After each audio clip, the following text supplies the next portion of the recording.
Welcome to top 99 news. Sri Sathya Sai జిల్లా రుద్దం మండలం పూచర్ల గ్రామంలో రైతు కుటుంబం నుంచి స్వర్గీయ నంజారెడ్డి గారికి ముద్దుల మనవడు లింగారెడ్డి గారి ఏకైక కుమారుడైన రెడ్డి వారి మంజునాథ్ పెద్ద చదువులు చదువుతూ చిన్న వయసులోనే తెలుగుదేశం మీద ఉన్న మమకారంతో 2014 నుంచి 2019లో ముఖ్యమంత్రిగా ఉన్న నారా చంద్రబాబు నాయుడు గారి తనయుడు ప్రస్తుత విద్యాశాఖ మంత్రి నారా లోకేష్ గారి పిలుపు మేరకు ఇంజనీర్ల వింగ్ ఐటీడీపీ కార్యకర్తగా ఐటీడీపీ రాష్ట్ర అధికార ప్రతినిధిగా రెడ్డివారి మంజునాథ్కు పదవులు వరించడం జరిగింది.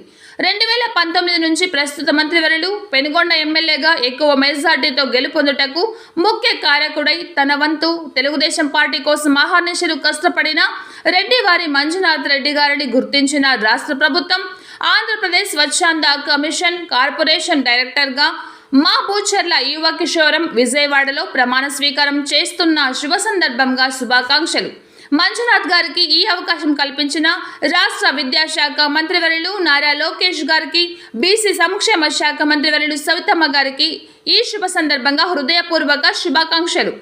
రాష్ట్ర జై యూనియన్ యూట్యూబ్ జర్నలిస్టుల సంఘం అధ్యక్షులు సంజయ్ రెడ్డి గారి తరపున ఉపాధ్యక్షులు పరిగి మహేష్, సత్యసాయి జిల్లా అధ్యక్షులు రొద్దం కృష్ణప్ప, అనంతపురం జిల్లా అధ్యక్షులు చిరంజీవి, గోపాల్ మరియు జిల్లా కార్యవర్గం అంజలి, నరసింహులు, యాసిన్ మాలిక్ తరపున మీకు శుభాకాంక్షలు. ఇలాంటి పదవులు మరెన్నో పొందాలని భగవంతుణ్ణి ప్రార్థిస్తున్నాం.